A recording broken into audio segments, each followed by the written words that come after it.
Have you ever wondered if you're going to make it through another day, or maybe another night, or even another minute? And if you're a caregiver, have you seen your loved one struggle with this? Or have you felt yourself, how can I cope with one more day? All these tasks? Well, my name is Shell Cowper-Smith, and I'm a fellow traveler with you, having walked with God and chronic pain for over 30 years. We're working through a framework we call Wings of Hope. In the first video, we looked at how it stands for His grace made real. I shared my testimony of how God revealed His grace to me when I could not perform anymore. It was a beautiful gift, even though it came through such hard circumstances. Today, we're going to go a little deeper. We're going to into open communication. And what this means for us, what does this look like? Because it's not always talking to God. Sometimes it's listening. Sometimes it's crying. Sometimes it's screaming. By the end of this video, you'll have a template that helps you express more authentically, maybe even become more aware of things you didn't want to look at, you didn't want to admit to anybody, let alone yourself, and at least not to God. Let's look at Psalm 13.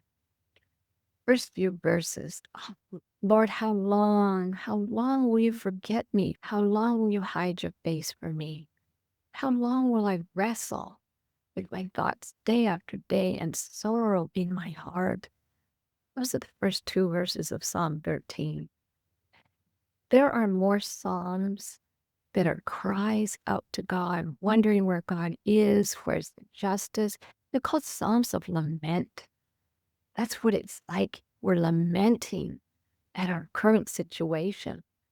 There's more of those Psalms than there are of Psalms of rejoicing, thanksgiving, prayer. So this helps us. This is Israel's liturgy of how to have an authentic, real relationship with God. Think about Moses and how honest and open he was with God. God, unless you do this, I'm not going anywhere. Or David telling God over and over, why do my enemies keep harming me?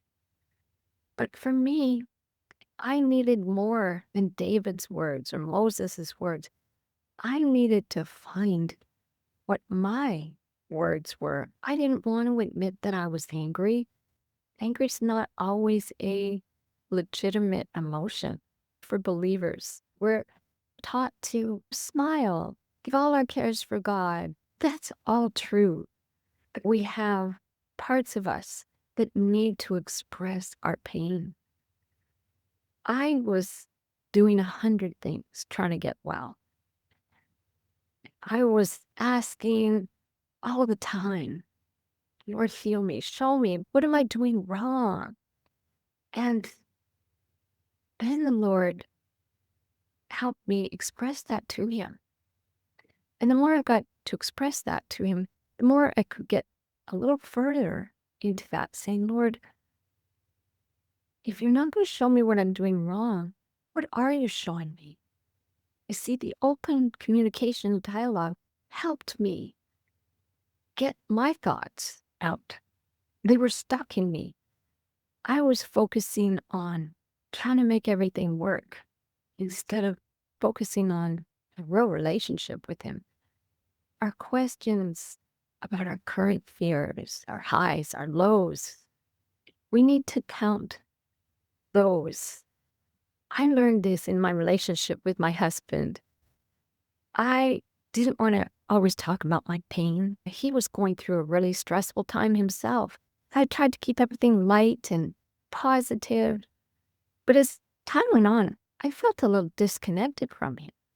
Sure, I was telling him all the good parts and trying to make lemonade out of lemons, but there was part of me I wasn't bringing into the relationship. And it really stalled our relationship for a long time. I'm thankful that the Lord broke through that. And He showed me it was the same in my relationship with Him.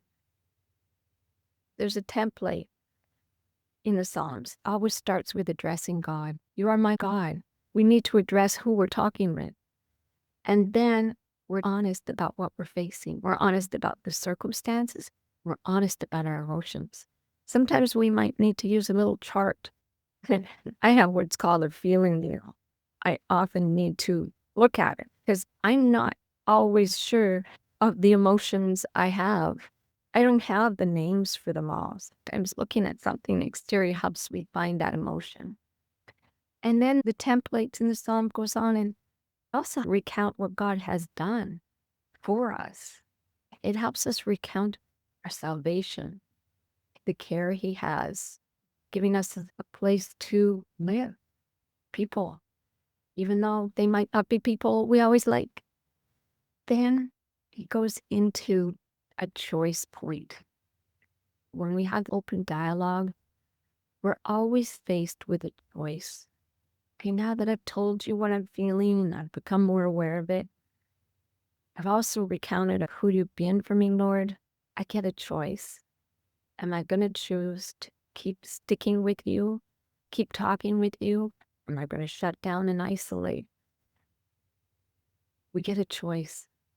And in the end, the Psalms, they often have a final plea. Lord, I've seen you in the sanctuary. I've beheld your power and glory. Now give me strength. Give me the strength I need to see you and to praise you. So I hope this helped. Open, continual dialogue. Not just the happy things, not just the sad things, and not just the sad things, but the happy things too. So thank you, and I'll look forward to seeing you in our next video. Thank you.